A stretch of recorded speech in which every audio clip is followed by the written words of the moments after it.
free to. Thank you. Is my slide showing properly, Stephanie? Yes, it is. Perfect. Okay. I want to get this started just by giving you a proper introduction. We are so thankful to have you here with us today to present some more, telling us about your experience and knowledge of literature links. And I just really greatly appreciate your time. Dr. Handy is a former kindergarten teacher and early childhood learning specialist.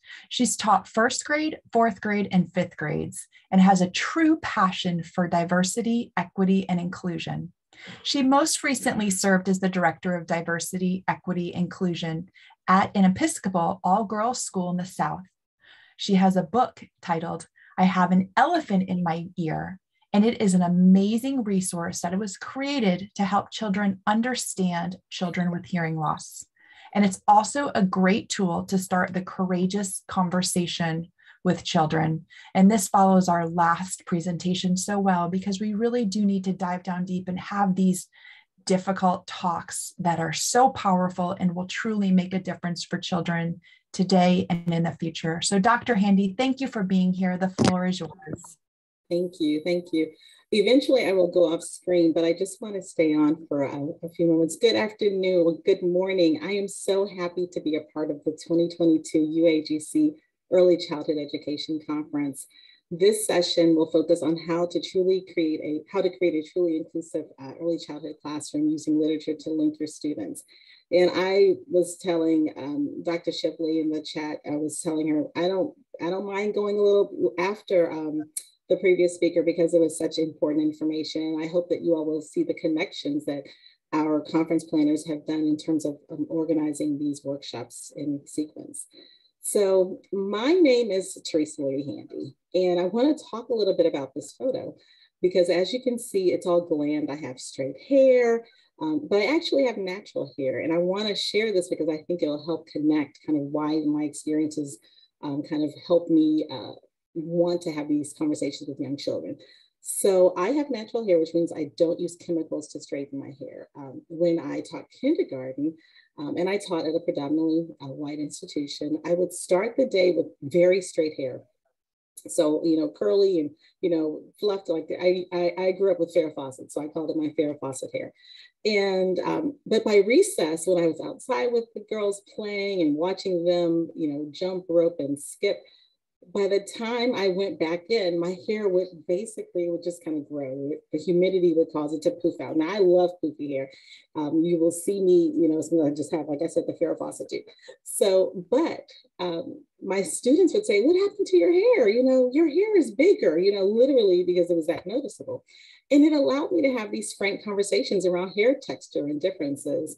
And so today, I'm wearing my summer hair, which is a protective style called knotless braids that allows me to swim and do outdoor activities without having to worry about styling my hair. Well, the funny thing is in kindergarten, the students would say things like, we could check the humidity in the air based on how big my hair would get.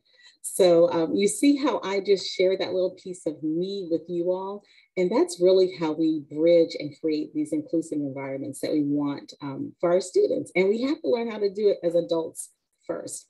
So as you heard, I do work for UAGC, and I am just lucky to have the opportunity to teach in our Master of Arts in Early Childhood Education Leadership Program. And you've heard with my background, but more importantly, that school where I taught is the school where my daughter is a student. So my daughter started there when she was 3, and I started working there when she went into elementary school.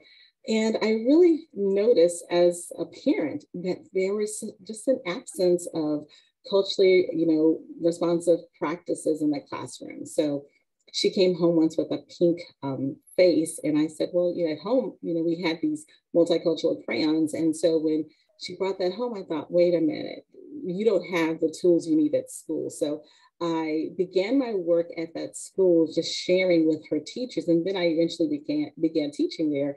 And I left really having done some work around how we shift the culture to be more inclusive at that school. So, and I'm a mom. I have a 22-year-old college student who's a 5th-year senior, thanks to the pandemic. And he's at Arizona State, and I have a rising sophomore. So I want to find out from you all, do you recall a period when you didn't feel that you belonged? Just thinking about life, I can recall being a graduate student at the University of Chicago and really feeling like a fish out of water there, not feeling as if I understood the culture.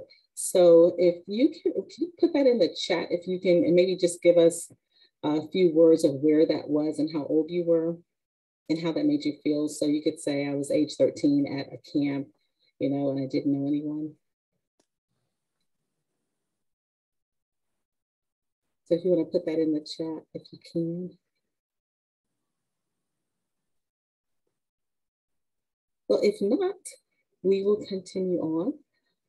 Today, our learning objectives are going to be around examining inclusive classroom elements. We're going to identify diverse preschool literature. We're going to demonstrate how to use diverse preschool literature, and we're going to talk about some strategies for the classroom. And now I'm actually going to cut my camera off so we can just kind of focus on the content. So today, by the end of the workshop, I hope that you'll be able to describe what an inclusive classroom looks like for you, and that you'll be able to select appropriate diverse preschool literature, and you'll be able to demonstrate how to use literature in the preschool classroom. And I know that bar is really high, but trust me, I think many of you all are already doing these best practices, and we just need to do a little bit of tweaking.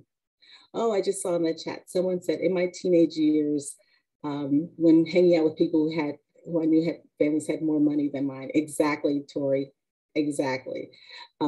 That whole SES difference and people, and I love that you brought that up because a lot of times we think about diversity just around race, but diversity has so many elements around religion and class that's important. Someone else said, as a young child, 6 years old in the first grade, I was very shy, played by myself. Wishing she could play with other groups of girls. I know. And how do you help students bridge that?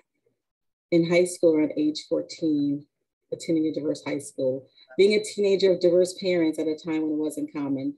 I hear you, Teresa. Exactly. The family structure changes. And I actually have a book that I'm going to share later about how you talk about that in your early childhood classroom. So thank you all for sharing your experiences. And I think all of that really does help us kind of frame what we're doing today. So I want to ask you all, why is an inclusive classroom important to you? Like, why is that even important?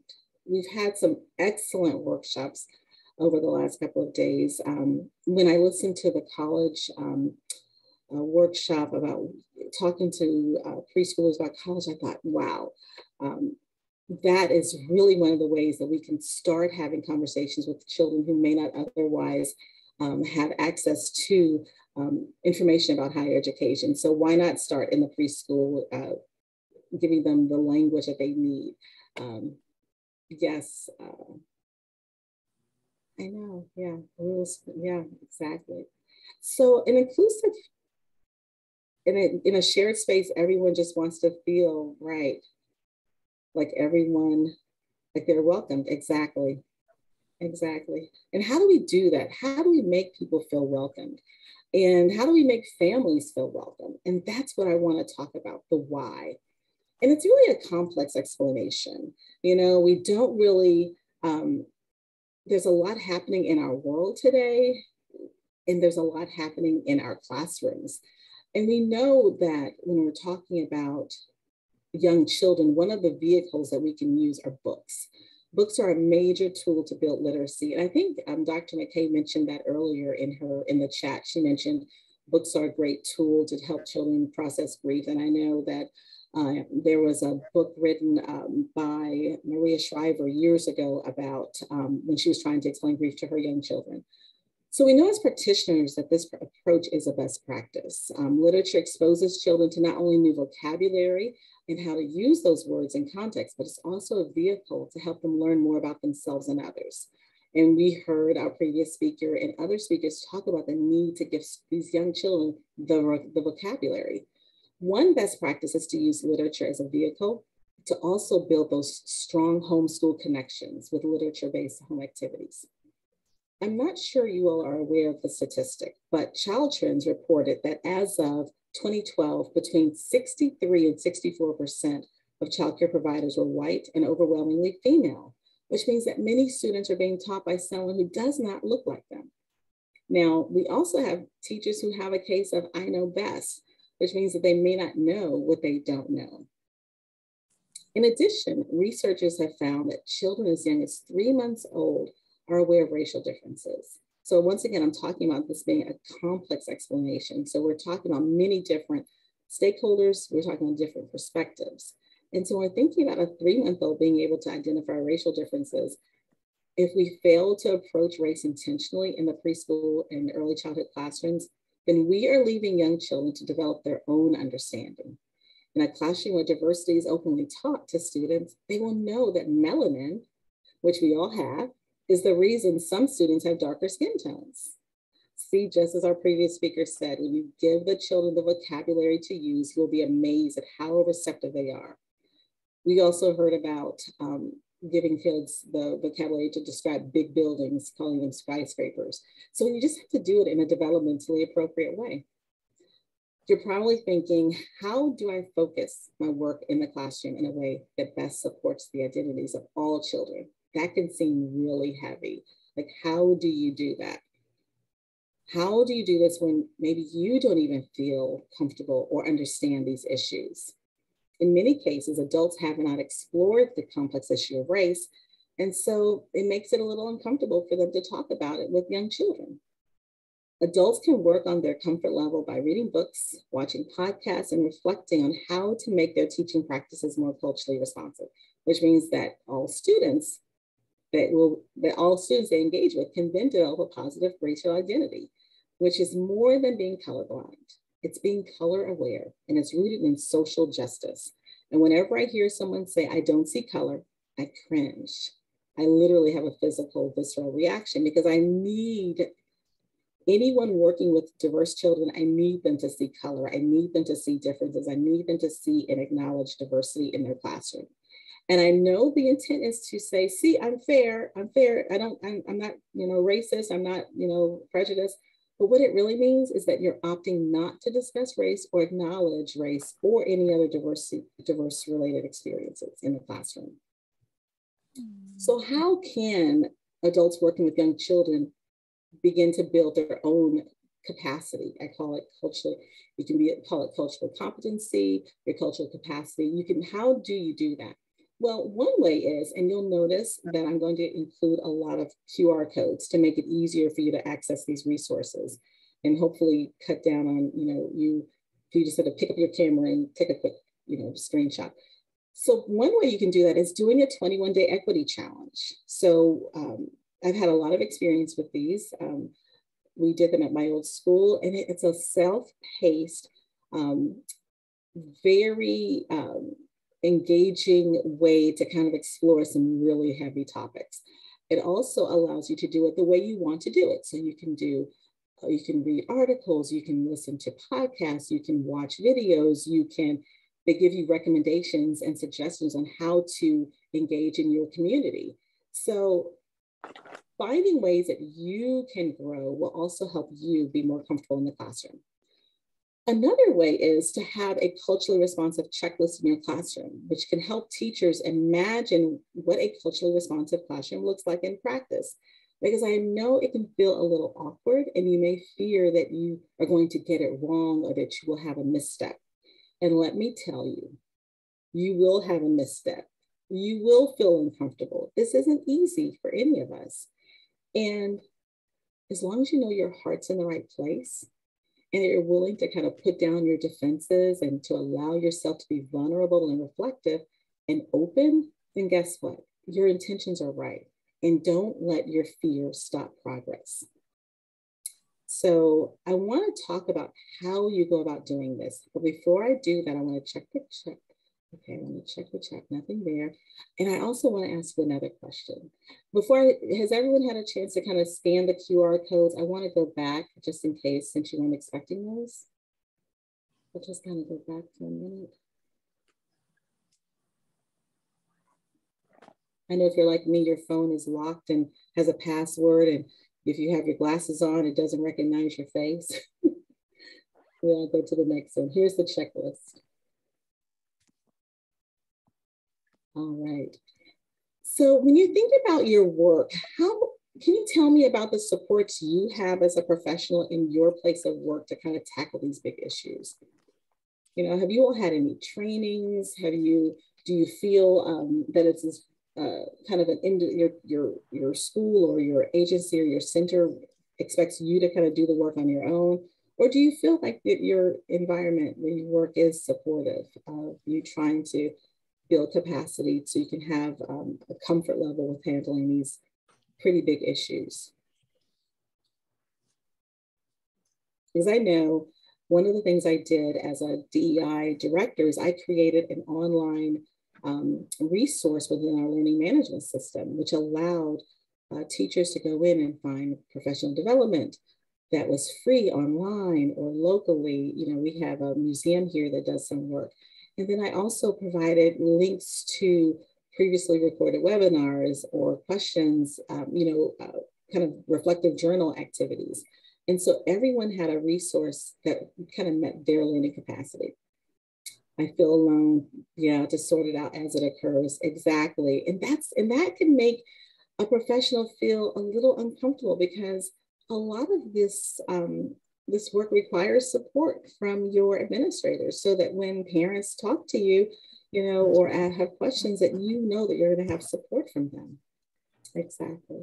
Thank you for sharing that. Let's see some recent training along with a diverse staff that can freely, openly talk about these things. But this isn't the case in most places I've been.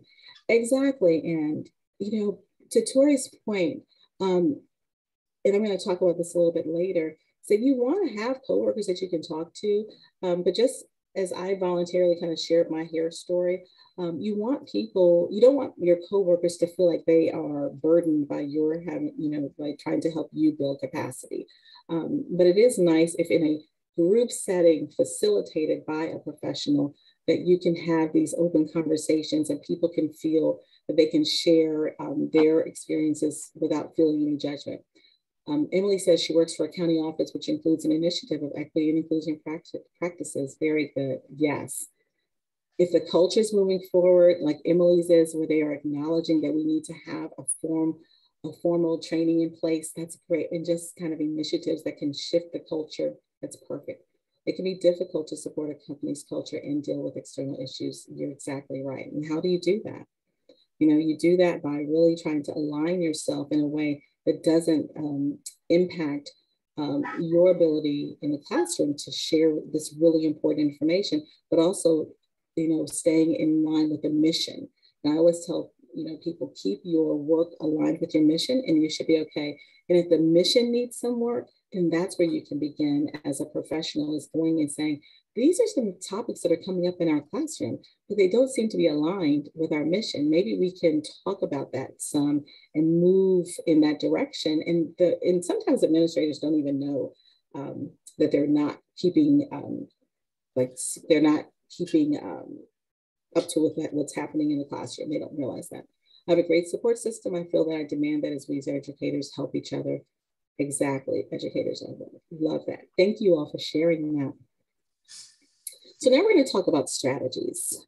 And there are just some, you know, I call them, these are the wisdom people in this field. And one of those is Gloria Lansing Billings.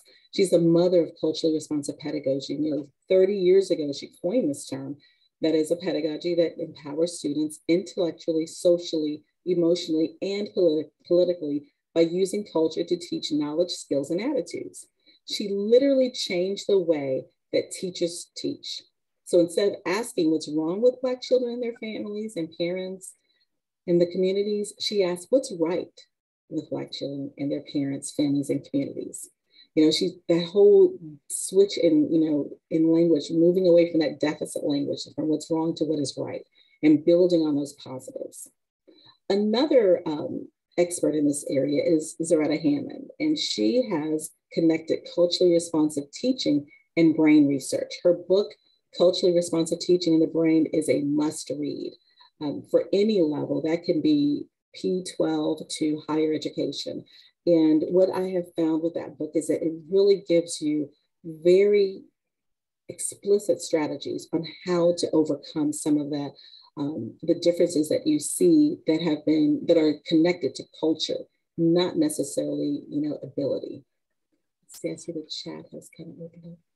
I missed okay, gotcha. I'll go back, thank you. Oh, look at this. So Judy says that she works for a migrant seasonal Head Start program, and we are encouraged and expected to learn about DEI.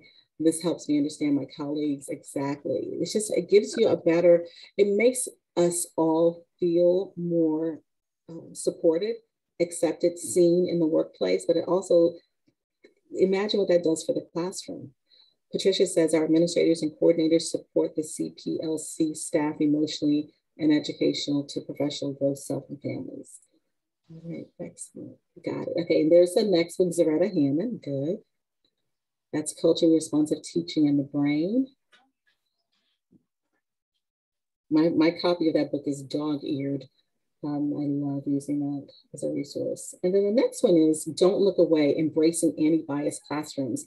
This is a resource that helps early childhood professionals explore and address issues of bias, equity, low expectations, and family engagement in culturally responsive ways. And there are great strategies and tools to support teachers in this book. I love this book. It's one of the books that I think needs to be a part of the canon for any early childhood. Just think I'm gonna lock her in here. If you want to mute yourself, that'll be great. So we can move forward. The Don't Look Away book is written by early childhood educators and professors, and it just really provides a tool that I think is easy to use, easy to read, and very useful. Next, I have Teaching While White podcasts, and this is a fantastic podcast that is written from the perspective of a white educator. Because remember what I just shared as a statistic early in my chat with you all, is that we get it. The classroom is overwhelmingly has a population of teachers who don't look like the students, but then how can we help those teachers connect with their students? And sometimes the best way to do that is to talk to someone or listen to someone who looks like you to kind of help you get through some of those, we talked about it earlier, those moments when you feel a little defensive or you may feel a little uncomfortable. Hearing from a white educator who's also experienced that may be a tool that is useful for you. But you know what, and of course, Macy has an abundance of information for non-members and members alike. And we talked about this a few minutes ago. You can talk to your colleagues and you can become a student by asking questions. Ask lots of questions. There really, truly is no dumb question. I love it when people ask clarity and say, Teresa, I don't know how this sounds, but I want to understand this more. You can ask a colleague to help you think through your lesson plans to look for blind spots. You can create a protocol for yourself to ensure that your classroom plans are culturally responsive, which means you won't have a cooking activity when someone may be fasting for religious reasons. And even though we know in most cases, young children are not fasting, but still think about that when you're planning. And use that checklist I just shared with you. Talk with your parents. But as I stated before, be careful not to have the diverse folks around you do your work for you. Make sure that you're reading and studying and then ask questions. For the young learner, picture books are the cornerstone of early literacy. And we also know that illustrations are important because books allow windows, which are opportunities to see others, different cultures, but they're also mirrors, which are opportunities to see themselves. And then there are these sliding doors, which are opportunities for teachable moments and meaningful conversations, which is the philosophy of Dr. Sims Bishop, who in 1990, so think about that, when we're talking about how we move forward, in 1990, Dr. Sims Bishop said, hey, books can be these windows and mirrors, and they can be transformative because the human experience in a book that shows a child themselves or another culture, that allows them to experience even a larger human experience. And then reading becomes a means of self-affirmation, and then readers will seek mirrors in the books. And that's what we want for our students. We want them to see themselves, see others, and then grow from those experiences. Right, let's check my chat. Thank you. So as we think about how we're going to engage in children with literature in the classroom, we have to understand that culturally sustaining practices allow, invite, and encourage students to not only use their cultural practices from home at school, but to also maintain them. I watched just an awful documentary on schools where Native American students were, it was in Canada, but we also have those schools in the United States. And it just talked about this, you know, how they forced students not to speak in their native tongue. They forced students, I think it was on 60 Minutes this past Sunday, they forced students to not, you know, to adopt their religious beliefs and to, you know, hide their culture and to forget their culture. And that is, you know, in listening to the adults who experienced that, I mean, it brought tears to my eyes. I was just, you know, I've heard that story multiple times before, but, you know, seeing it again just brought it home to me that we have to affirm our students in the classroom. That does not mean that we're elevating one over the other, but we're affirming their identity. And that means that teachers don't force students to hide parts of their identity in the classroom, that they are encouraged to bring their entire selves into the classroom where it can be acknowledged and respected. My dissertation research was on the Black female students' experience in the classroom.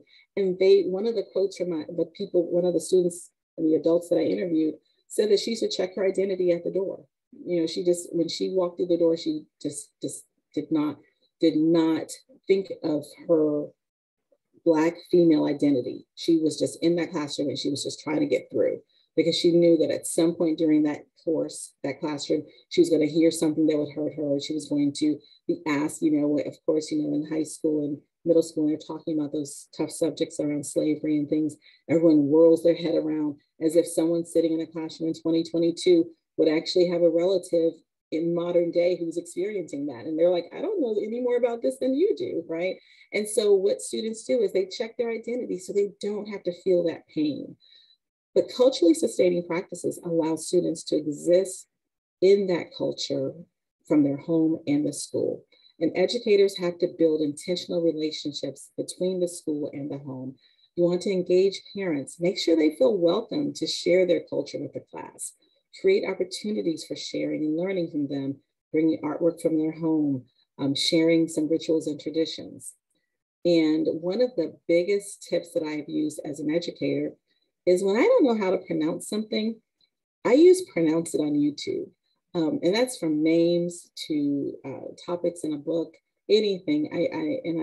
My daughter had a situation in her school where her English teacher continued to mispronounce. They were using a book called Purple Hibiscus to be a window and a mirror for students, right? For my daughter, you know, who's a predominantly white school, they wanted this book. It was chosen specifically for this purpose. I know that because I was part of that process.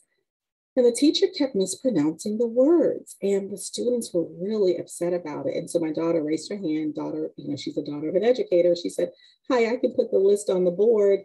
And she did. And then he continued to mispronounce the words. And can you imagine? My daughter literally just checked out of that class, and she sent a letter to the principal, the head of school.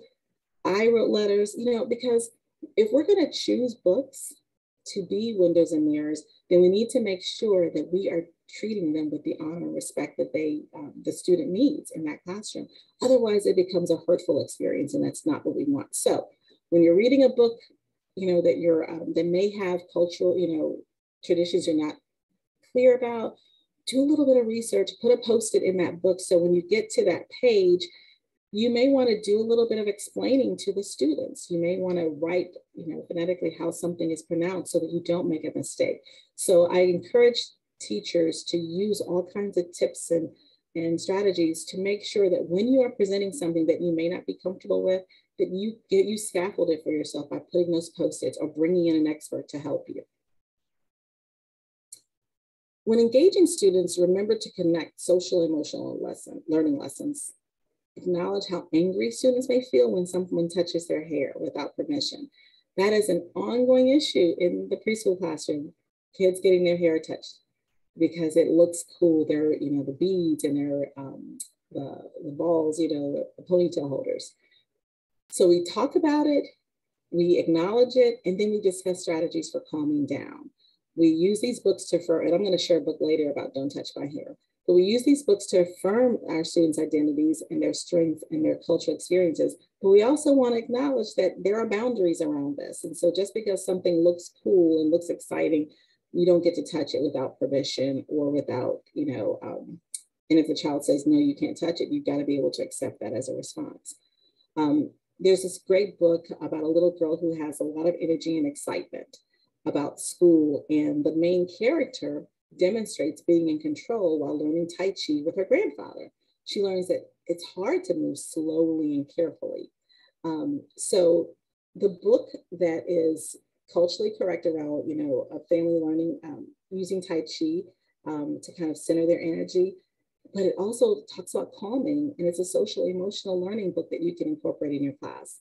And notice this book has diverse characters, but it's also teaching something universal, similar to the book that I wrote to help my son understand hearing loss. I use an elephant as a metaphor to help students understand that hearing loss. And that was one of the intentional acts in that book, was to include characters. So in the book, there is, you know, students there's a wheelchair who has vision impairment, so that students can see themselves when they're reading these books with you. Let me just check the chat quickly.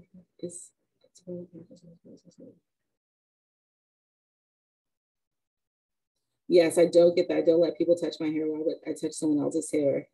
Yes, so yes, there will be, yes, I will provide the books. I know, but children will touch hair without even asking permission. I had to deal with that in the kindergarten classroom. And yeah, so it happens, it does happen. When we incorporate literature in our classroom that helps students understand boundaries, you know, around touching people's hair, invading people's personal space, but also handling the feeling you may have around that. So centering yourself and learning how to kind of calm yourself, maybe through using Tai Chi, you avoid having that tourist approach, which happens when we don't integrate things into the curriculum. When we don't integrate things into our curriculum, these concepts into the curriculum with intentionality, the focus can become on, the focus has been on pictures and images and holidays, where we're not really spending time helping students see that diversity is around us every day, not just certain days of the year. So by creating a classroom where diversity is valued, you provide a place where students feel comfortable asking questions about things they don't understand. And when we have these types of open conversations, that's just what our students need to grow. So when you're thinking about books that are developmentally appropriate, Macy provides a great resource around how you select books. So base your selection on quality, looking for engaging illustrations. Choose books that help children see themselves, that mirror that we were talking about. Choose books that help children expand their understanding of others in a multicultural world. Look for texts that are that have just been introduced. And I'm going to share a link that has an incredible list for all age groups.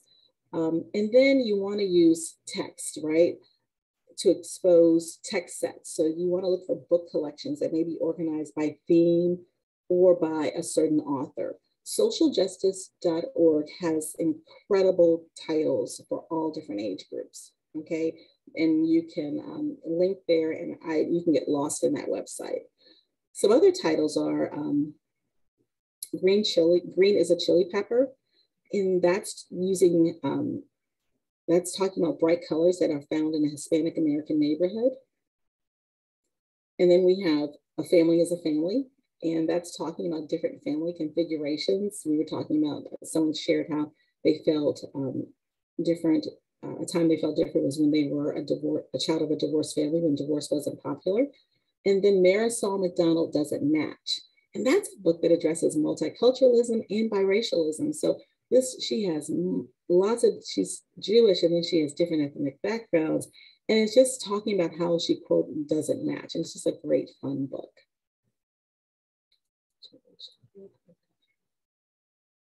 When we're looking at books, as I mentioned from the NACCE site, you want to find books that actually have been vetted. So you're not just looking for, you're not lost, and you don't spend a lot of time looking for books that may not, say or the things you wanted to say, or have the illustrations that are appropriate. So here are some award titles that you can search for that will give you these really, highly, regarded book titles around all of these different areas. So the Amelia Bloomer, that handles, there are 3 O's in that Bloomer. Sorry about that. I just noticed that. And, but when you look for the titles, just search for these book awards and you'll find the newest books. You'll find some old titles that will be really useful, and that you can find them to benefit your, the topic that's interesting to you. Okay. So let's talk about some inclusive tips. We know that inclusive classroom benefits all children in the classroom. And it's a hot topic right now, right? This whole, how do we create this type of environment for students? But let's be clear, it goes beyond race, as I said. Parents right now and politicians are very concerned that children are being taught, non-diverse children are being taught to hate themselves because of the tragic history of our country. And I just want to put this out here that critical race theory is not culturally responsive teaching. Critical race theory is a complex legal theoretical framework that's been taught in graduate schools around the nation for 30 years. So you're not teaching critical race theory. What you're doing is you're making sure that all students' identities are being supported by creating an inclusive environment. You're not excluding anyone's identity while doing this, and you're not elevating anyone's identity. You are just supporting all identities. Geneva Gay is the person who developed this approach, which extends from multiculturalism. Geneva Gay and Gloria Lanson Billings are the seminal scholars behind this idea that when we teach students to develop, when we help students develop positive ethnic and cultural identities, we're helping everyone. And we're helping, non-white and we're helping diverse and non-diverse students. So if you happen to get pushback from colleagues or your parents, I can tell you that I was just on a tour for college, and we're that college tour mode.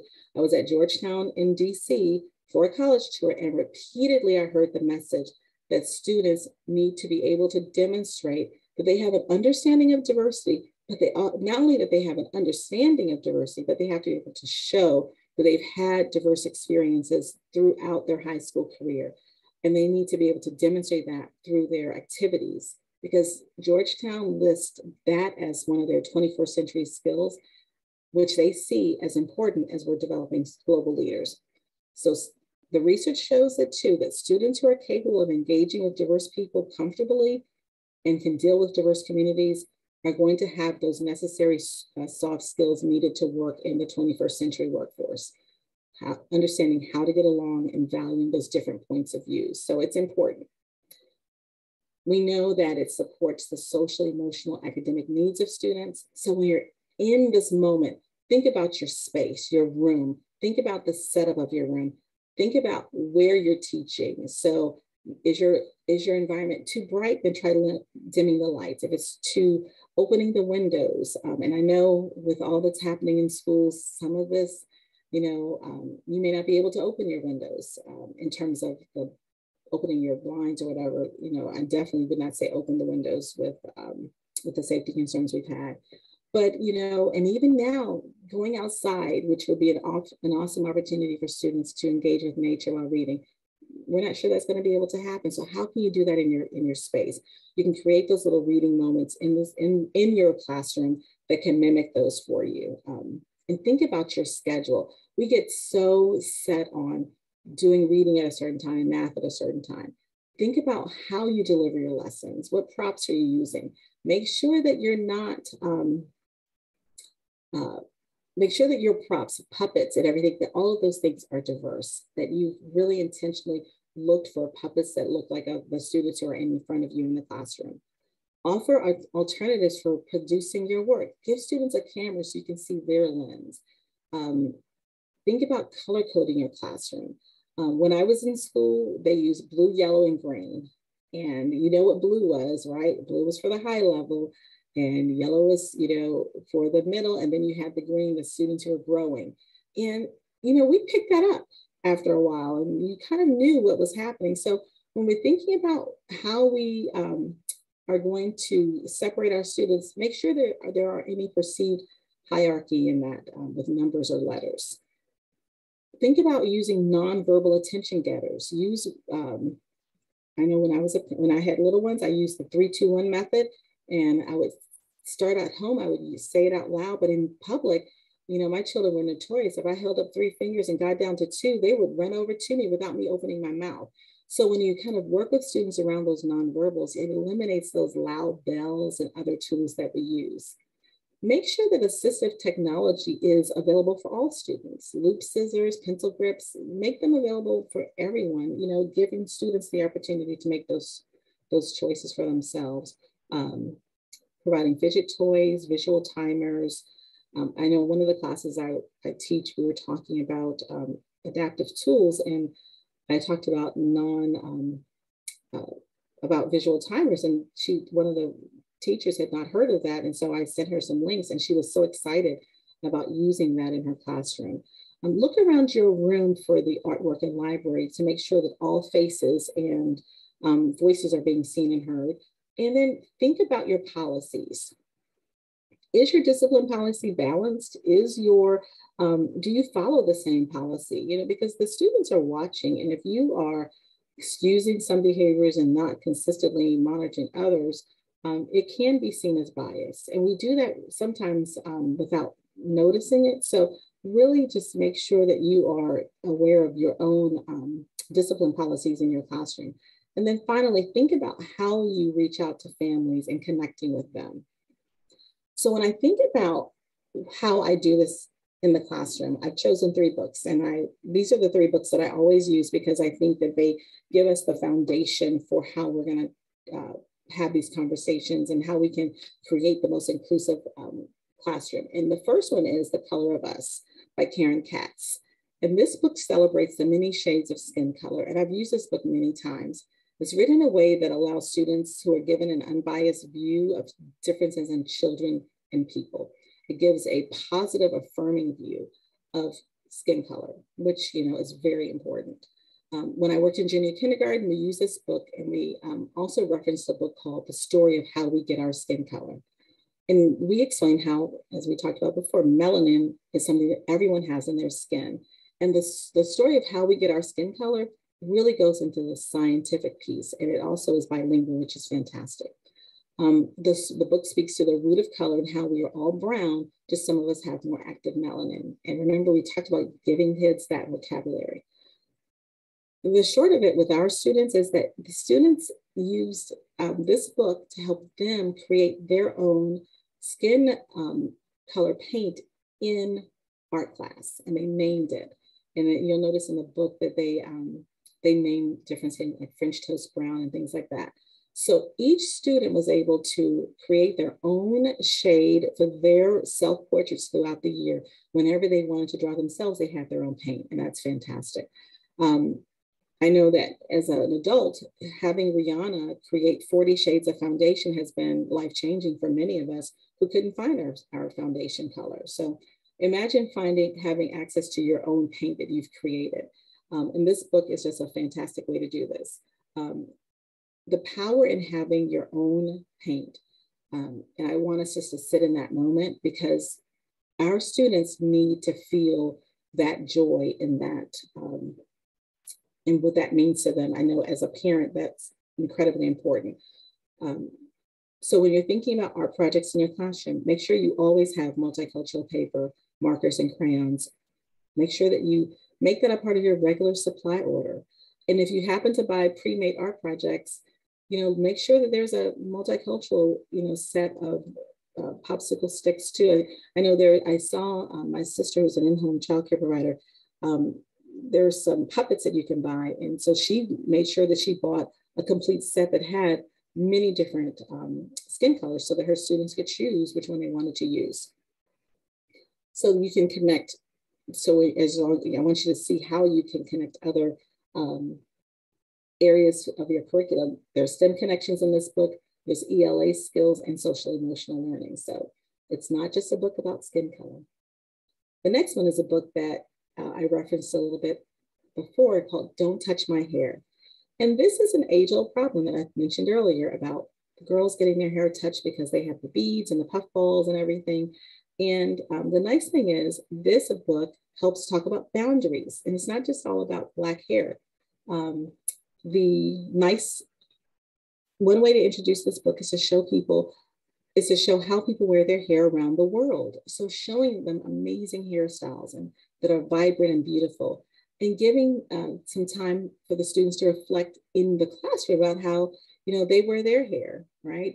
And some of the different ways they do that. I know, as I said, I taught at a predominantly white school, and sometimes girls would go to Jamaica or they go to the islands, they come back with beads in their hair, and they were so excited to share that. And then talk about how, being touched when you don't want to be touched and what that feels like. So it's not really about hair, it's about boundaries. You don't want to get into the correct answer, but listen to their open discussion and then start asking why and why not. As you read the book, you should pause and connect them with the different storylines as you see. In this particular book, she's walking through town and, people are they're complimenting her, but they want to touch her hair. And then talk about, you feel good when you get a compliment, but do you want someone to touch you when you have a compliment, when they see something that's pretty? No, when I used this book in kindergarten, we role played for the students about how to say, don't touch my hair. And we said it just like that. You can throw a please in front of it to soften the blow, but really it's a command, don't touch my hair. After we role played, we would also use hula hoops to kind of demonstrate what that personal space looks like. Which means that reaching out and pulling my beads from behind me during morning circle time is not okay. And we actually talked about that as an example, because while we were sitting in the classroom doing this lesson, that happened. It was one of those moments, see, even when you're sitting on the carpet, you cannot just reach out and touch someone's hair. And it's one of those lessons that you have to continue to repeat over and over again, because kids will forget. Our final book is a book that's special to me. I wrote the book, but that's not why it's special to me. But it's special because I had to figure out a way when my son was a preschooler. He's now 22. He asked me, what does it mean? What does it mean when someone can't hear? And I really, tried to figure out a way to explain that. So I wrote a poem that eventually became a book. And it's just a sweet, short book that shares how, even though this little boy can't hear, he can still feel the wind blowing, he can see the leaves falling, he can feel the warmth of the fire, he can smell the bread. So what is he doing? He's using his senses to experience the world around him. And he ends the book by saying that he can still play and sing and dance with his friends. And so this book provides opportunities to discuss not only senses, but also modes of transportation, community helpers, careers. And it gives educators this launching pad to kind of start having those conversations about differences and celebrating those, because our differences make each of us special, not better than anyone else, but special. And we really want to connect that message with our students. This book is really geared for ages 3 to 5. And it also is the book that has a lot of diverse images in it. So my one thing I want you to do next is I want you to think about your space, wherever you are, you're working, even maybe in your home, and I want you to think about what forms of diversity are represented.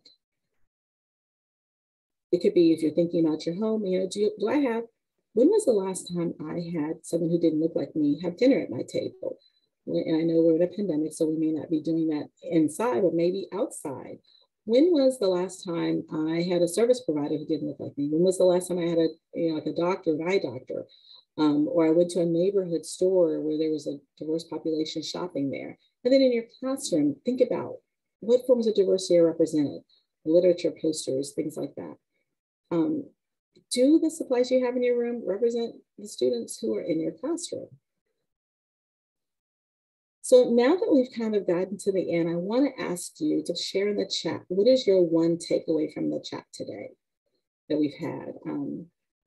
I want you to name it, because I want you to we've heard a lot of information, and I want you to kind of glean maybe one thing that you can take away from this talk we've had today. I agree, Patricia. Don't Touch My Hair is a great book. Yes. So what is your one thing that you've taken away today?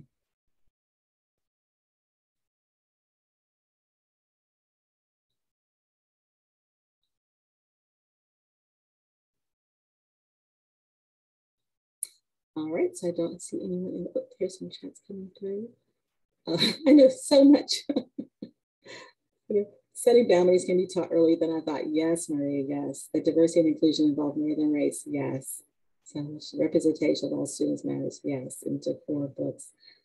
My husband is a college coach for the past 25 years. We've had many cultures in our home that our children have learned from. So important to learn from each other. Exactly. Seeing beauty in differences. Yes. Cultural differences are important. Exactly.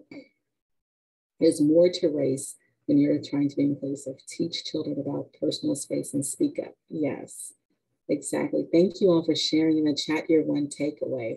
Thank you for that. When I think about everything that we've talked about today, I just want to reiterate that it's okay to feel uncomfortable, but it's not okay to stay that way.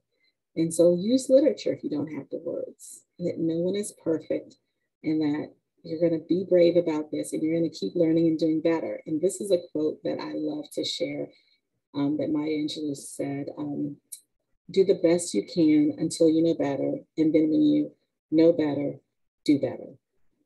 And that's really what we have, that's all we can ask for as professionals. So I hope that you have enjoyed our chat today, and I am open for taking some questions.